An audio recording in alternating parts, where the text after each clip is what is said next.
Interogasi nama lainnya apa? Nah, jadi pada eritrosit itu terdapat antigen pada golongan darah tertentu.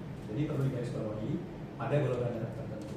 Artinya tidak semua golongan darah itu mengandung antigen ataupun antibodi. Nah, maksudnya gimana sih? Kalau digambarkan itu kayak gini. Misalnya ini sel darah merah ya, bentuknya kan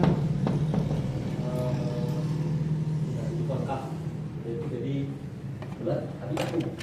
Nah, jadi di sekitaran selnya itu ada yang namanya protein antigen. Jadi dia tuh di sini kecil banget, itu mengandung protein antigen.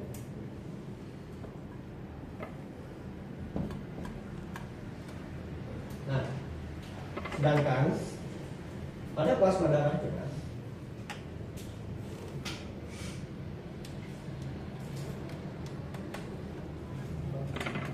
mengandung antibodi.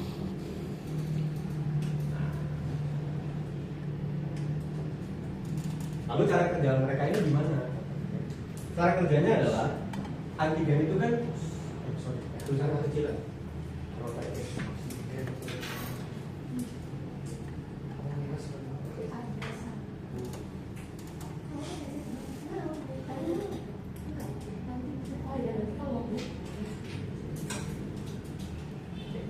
Nah, cara kerjanya adalah antibodi itu kan zat yang melawan antigen, ya kan?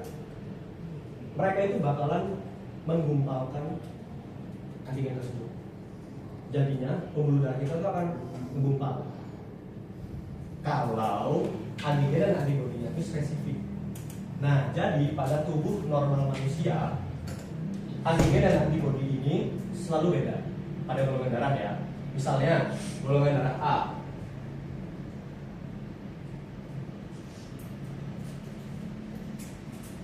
itu dia punya antigen A dan antibodi B. Beda kan? Kalau beda gini, kira-kira terjadi pengumpulan darah nggak? Nggak kan? Nggak, karena antigen dan antibodi itu kerjanya secara spesifik. Tambah sini ya. Antigen dan antibodi bekerja secara spesifik. Nah, jadi pada orang normal yang mempunyai golongan darah A, itu dia mempunyai antigen A dan antibodi B. Nah, kemudian kalau orang yang punya golongan darah B,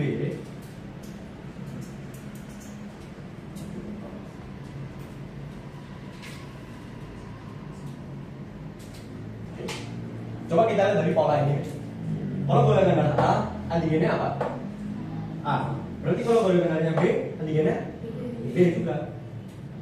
Nah,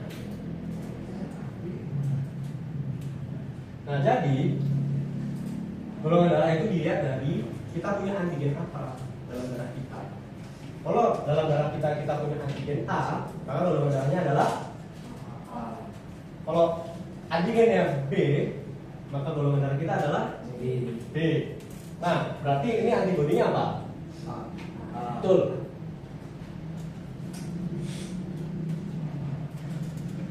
Lalu, kalau golongan darah AB, maka dia punya antigen apa?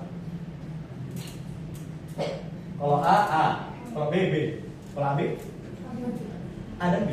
Betul.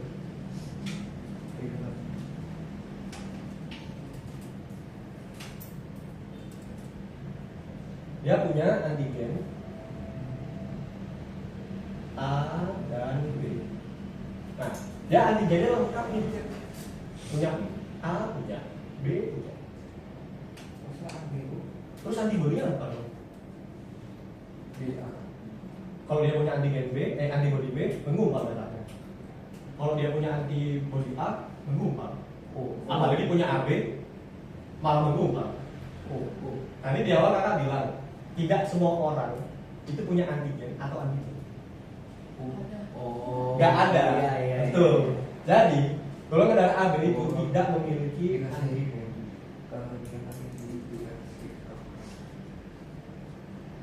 Tidak ada antigen. Nah, lagi satu golongan darah O. Berarti dia bakal sakit apa? Kalau golongan darah itu kebalikannya ini ya. Jadi dia tidak punya antigen sama sekali. O kan O kosong kan. Jadi dia nggak ada antigen. Tidak ada antigen.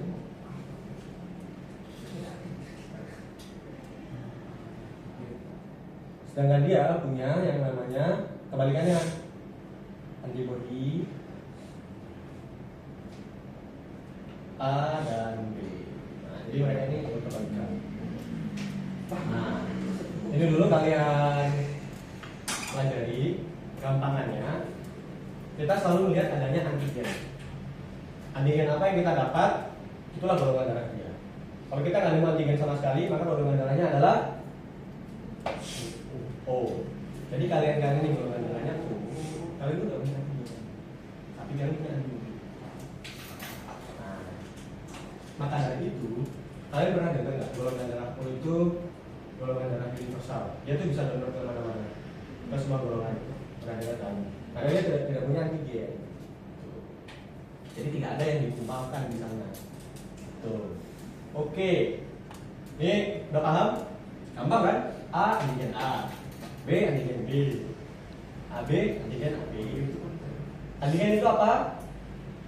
Ini zat asing yang ada di eritrosit. Ya, jadi dia ada di pinggiran eritrosit ini, dia naik di situ. Namanya protein aktif. Kalau antibodi ada di mana?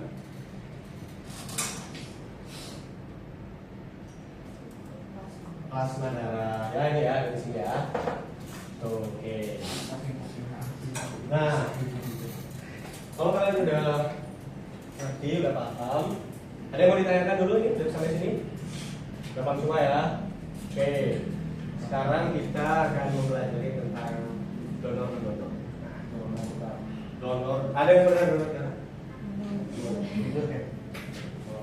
Kakak buatin tabelnya dulu ya. Sini ada golongan darah A, Kita masuk darah B, AB, dan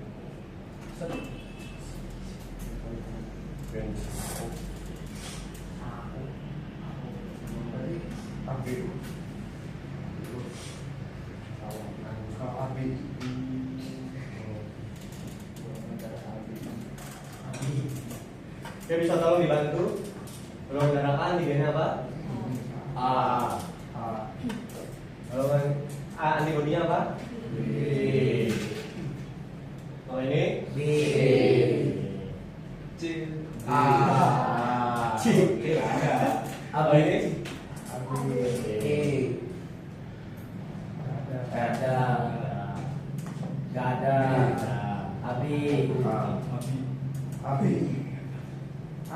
Sekarang kita akan belajar tentang donor. Kalau kamu punya golongan darah A, kamu kan punya antigen A. Oke. Berarti kamu nggak boleh menerima antibodi A. Karena sifatnya apa? Spek. Jadi kalau kamu punya antigen A, kamu nggak boleh menerima antibodi. Berarti kamu nggak bisa menerima transfusi darah dari golongan B. Nah, dia punya kan? Dan juga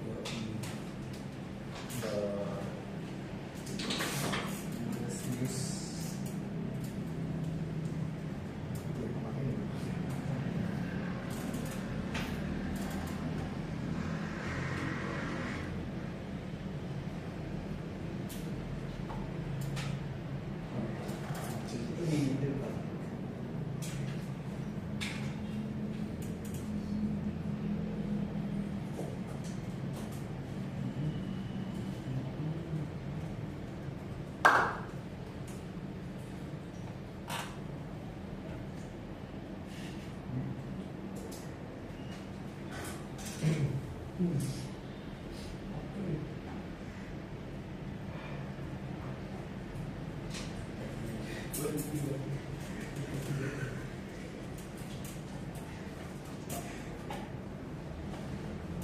tolong sendiri. Mana saudara? Oh. Oke, sorry. Sekarang kembali. Jadi yang diperhatikan itu antibodinya. Sorry. Jadi antibodi itu kan fungsinya untuk melawan zat asing kan. Nah, ibaratnya itu dia tuh kayak tentara. Sistem pertahanan tubuh kan. Sekarang kalau misalnya kalian punya pasukan nih, pasukan perlindungan, terus tiba-tiba ada benda asing masuk, dilawan atau enggak? Lawan kan. Iya. Tadi kalian kebalik. Jadi seharusnya yang diperhatikan itu adalah antibodinya. Oke. Kalau golongan darah A kan punya antibodi B. Jadi sistem pertahanan itu untuk melawan musuh-musuh yang memiliki antigen spesifik. Kalau dia antibodinya B, dia ngelawan siapa? B juga. Tuh. Antigen antibodi berbeda selalu spesifik. Oke. Jadi dia punya B, maka dia nggak boleh menerima golongan darah yang punya antigen B. Apa aja itu? B dan juga AB. Nah, kenapa golongan darah O itu universal? Karena dia nggak punya antigen. Jadi dia nggak punya musuh. Baratnya dia nggak punya musuh. Dia mau masuk kemana aja. No enemy. Jadi satpamnya tidak mengenali karena ya emang nggak ada musuhnya. Nah, tapi kalau golongan darah A ini ya, kalau golongan darah A ini apa namanya, menerima transfusi darah dari golongan A juga, kira-kira bisa apa enggak? Jadi orang punya golongan darah A, terus dia menerima transfusi darah A juga, kira-kira bisa apa enggak? Bisa. Ada yang bisa menjelaskan satu orang aja? Narendra. Boleh satu orang aja. Kenapa golongan darah A bisa menerima A juga? Simpel aja jawabannya. Kita dijelasin ya. Ayo, Coba dijelasin. Coba. Sedikit aja. Kita dijelasin. Oke, tak bantu nih. Golongan darah A itu kan antibodinya apa? Terus kalau dia menerima darah yang antigennya apa? A. Kan golongan darah A kan? Antigennya A. Maka dia menggumpal atau tidak? Kan antibodinya B. Antibodinya B. Terus dia menerima darah dari golongan yang sama, golongan A itu sendiri. Nah, sedangkan golongan darah A itu kan antigennya A, sedangkan antibodi yang dipunya itu B. Kira-kira kalau A ketemu B, menggumpal tidak? Tidak. Betul. Tidak ya? Iya. Beda secara spesifik. Jadi kalau B ketemu A, kan beda tuh. Tidak ada penggumpalan. Tapi kalau B ketemu B ketemu B, mati. Bisa mati. Menggumpal sudah. Oke, paham? Satu contoh ya. Kita coba pindah ke golongan darah AB. Dia punya antigen AB, tapi dia nggak punya satpam. Dia punya musuh, punya sistem punya antigen lah. Tapi dia nggak punya satpam. Kira-kira kalau ada musuh atau ada antigen lain, diserang nggak? Orang dia nggak punya sistem pertahanan. Kebobolan. Artinya tidak terjadi penggumpal. Maka golongan darah AB ini bisa menerima darah dari mana aja.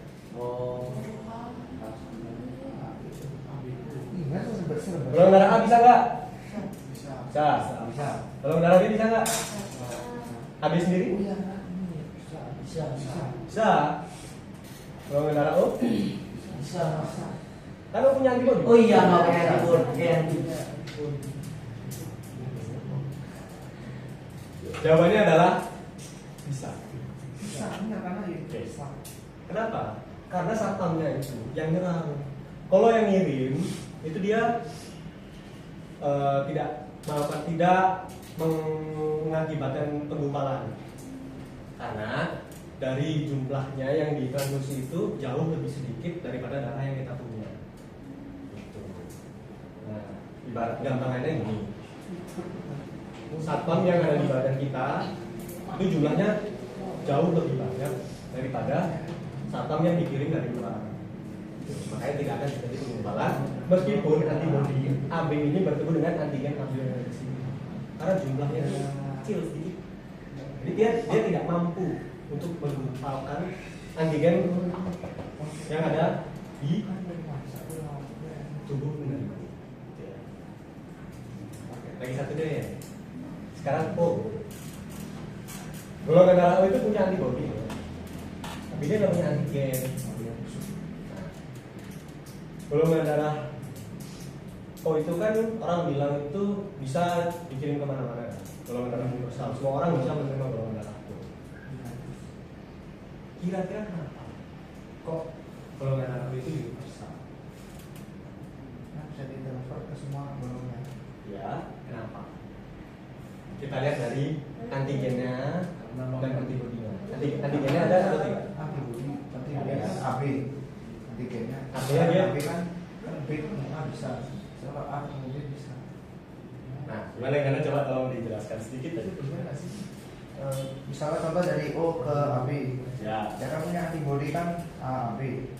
Sedangkan itu bisa berlawanan, misalnya B antigennya A, sedangkan A antigennya B. Lebih tepatnya gini. Tadi yang menerima AB atau yang O? Yang menerima AB. Yang menerima AB kan. AB kan punya antigen AB. Sedangkan O punya antibodi AB. Mereka kan bertemu, ya kan? Tapi kan tidak terjadi penggumpalan karena sebagai penerima dia tidak punya satpam. Itu ya. Sedangkan pendonor itu tidak bisa melakukan penggumpalan. Dia pendonor itu tidak bisa menyerang. Jadi meskipun AB ini dikirim ke golongan darah O yang memiliki antibodi AB ini dikirim ke golongan darah AB, sebagai pendonor dia tidak bisa melakukan penggumpalan. Yang bisa melakukan penggumpalan hanyalah penerima, karena dia yang mempunyai sistem pertahanan di sana kan berupa antibodi. Oke, balik lagi. Kalau golongan darah O itu dia bisa diterima di semua golongan darah karena dia tidak punya yang namanya antigen. Artinya dia tidak punya yang namanya, kalau zat aslinya nggak ada penggumpalan atau tidak? Ada penyerangan atau tidak? Tidak ada kan? Jadi ya dia masuk aja kan? Karena tidak ada musuhnya, ya ada zat aslinya. Maka golongan darah O itu bisa masuk sini, bisa masuk sini, bisa masuk sini, dan juga bisa menerima O itu sendiri. Oke?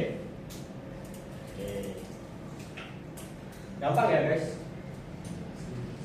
Lagi satu tentang plus. Kan ada kan ya O plus, B plus, O minus. Nah, itu sebenarnya di SMA sih. Cuman kakak bahas sedikit aja. Jadi golongan darah O itu orang yang mempunyai antigen B. Jadi ada huruf lain itu B. Itu nanti kalian pelajari di SMA. Nah, jadi misalnya golongan darah kalian cek darah nih. Oh, ketemu dia punya antigen A. Terus ketemu lagi dia punya antigen D.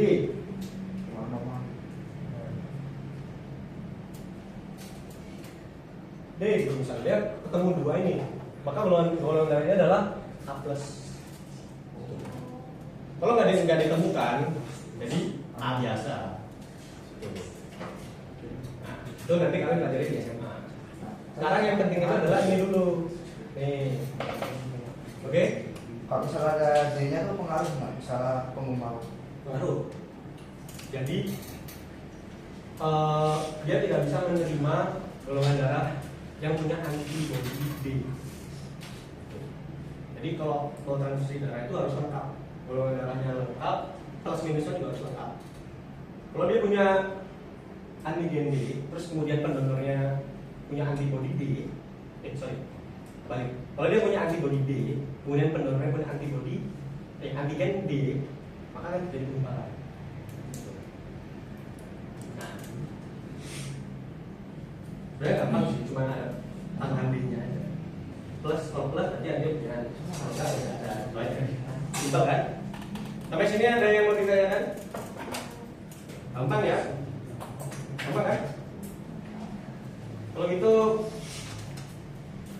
kita coba. Udah berapa menit?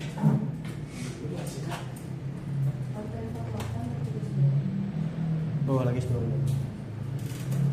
Oke, karena lagi 10 menit, akan coba tes deh. Simpel aja. Nama kamu siapa? Golongan darah kamu? Oh iya betul. Misalnya golongan darah kamu A, misalnya.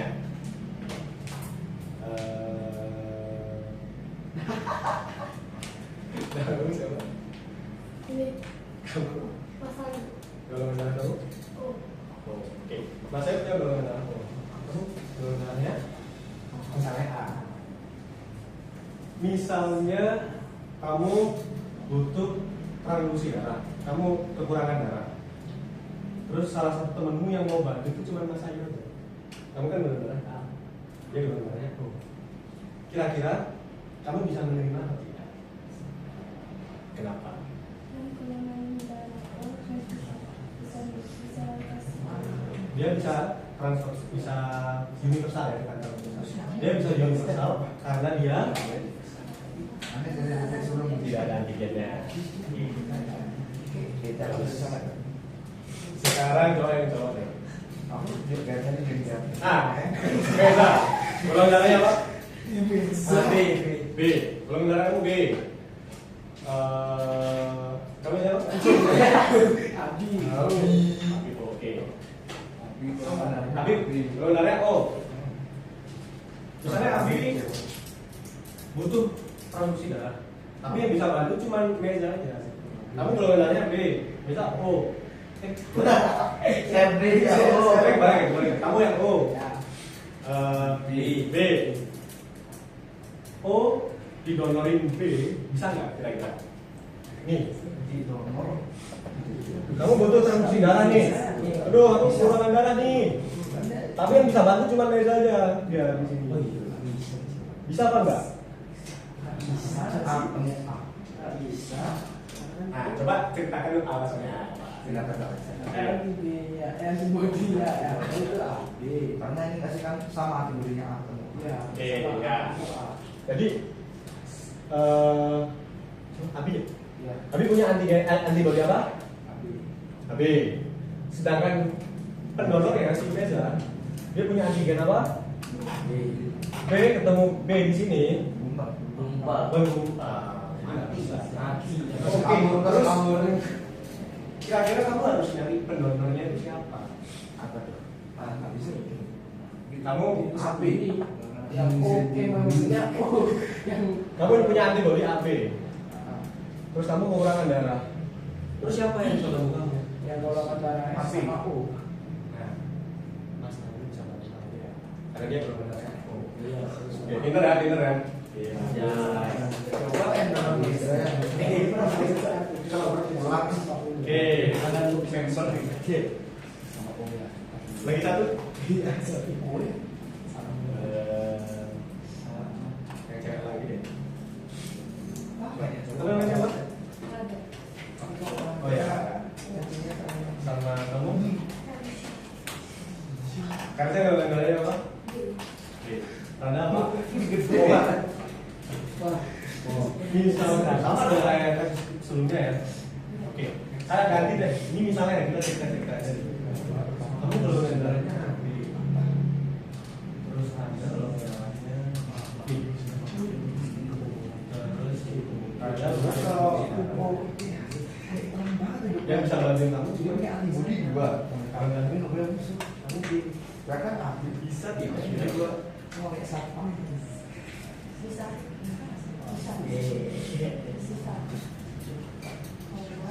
Golongan darah kamu B ya? AB. Oh AB, oke. Golongan darah kamu AB. Sedangkan yang bisa bantuin kamu golongan darahnya B. Bisa atau tidak? Bisa. Tolong dijelaskan. Kalau kata Alif, kemudian antibody sehingga dia bisa transmisi ke dia kemana aja. Ya betul. Ya, benar ya. Sip. Hebat. Dua menit. Oh, lagi. Biasanya apa? Oke.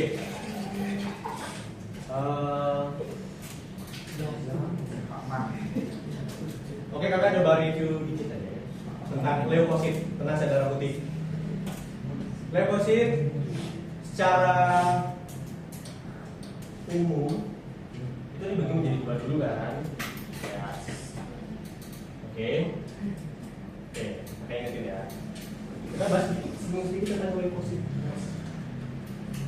Leukosit itu ada dua. Nah, jadi yang pertama itu ada yang namanya PMN. Yang kedua itu adalah non PMN.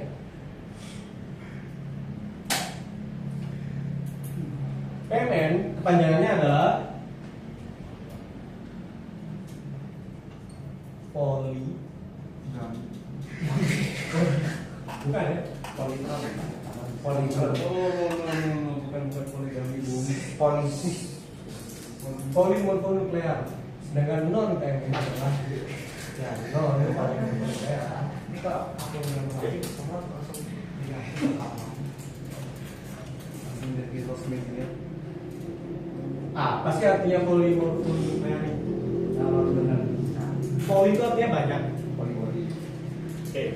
Poligami. Mor itu adalah bentuk, bisa dibilang morfologi itu ya bentuk ya. Bentuk. Nuklear itu adalah inti sel. Nukleus, ya kan? Nukleus bisa kan? Coba kalian rangkai kata-katanya. Poli banyak, morf itu bentuk, nuklear itu inti sel. Coba digabung. Artinya apa? Bisa kan baik. Kurang tepat? Jadi PMN polimorfin itu adalah memiliki inti sel yang banyak. Jadi morfonuklear itu digabung jadi satu. Jadi kayak morf nuklear, bentuk inti. Nah, jadi dia punya bentuk inti yang banyak. Intinya banyak. Nah, PMN ini dibagi lagi menjadi berapa? Yang kalian tahu biasanya ada? Oke, kalian kayaknya belum pernah dengar. Nah, PMN ini dibagi menjadi tiga lagi. Yang pertama, neutrofil. Pernah dengar kan? Apalagi temannya neutrofil? Ya, tuh eosinofil. Terakhir, betul, basofil. Nah, sedangkan non PMN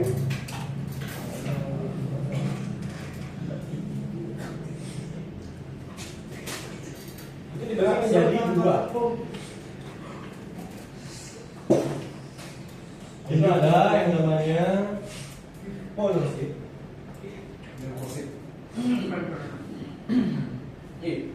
Leukosit itu sel darah putih keseluruhan. Monosit apa ya? Betul, leukosit. Ada selipan. Nah, jadi kakak singgung sedikit aja ya tentang komponen dari leukosit. Oke, kakak review. Leukosit adalah sel darah putih. Dia terbagi menjadi dua secara umum, yaitu adalah polimorfonuklear dan juga non polimorfonuklear. Polimorfonuklear itu ada eosinofil dan basofil. Sedangkan non PMN adalah kenapa dibagi menjadi dua seperti itu? Jadi secara fungsi itu mereka juga bekerjanya itu bisa dibilang di satu kelompok yang sama. Kalau PMN itu dia fungsinya untuk melawan bakteri, parasit, dan reaksi alergi. Sedangkan non PMN itu biasanya dia untuk melawan virus, bakteri, parasit, dan reaksi alergi. Jadi ini berfungsi untuk fungsi melawan bakteri, parasit, serta reaksi alergi. Alergi bisa bermacam-macam. Alergi makanan, alergi debu, alergi dingin, Alergi api. alergi api, Alergi. kebakar. Alergi dingin. Nama temannya sendiri loh, nggak boleh loh. Kira alergi api. Nah, sedangkan PMN itu untuk melawan yang namanya virus. Melawan virus. Aku lagi. Nah, iya guys. Tadi ini sedikit tentang leukosit. Kalau darah udah, kemarin kita juga udah belajar tentang sistem peredaran darah, komponennya apa aja, pembuluh darahnya apa, ruang-ruang jantung bagaimana, apa aja, oke? Sekarang saatnya kita untuk mengerjakan yang namanya apa tadi? Ini, latihan topik sistem peredaran darah. Itu ada cek konsep 1 dan cek konsep 2. Jadi cek konsepnya 1 dikerjakan dulu ya. Nah, udah. Wah, bagus. Yang lain bisa menyusul ya. Yang lain bisa menyusul, kakak kasih waktu ya 10 menitan lah. Kalau belum selesai ya tambah lagi 15 menit. Oke?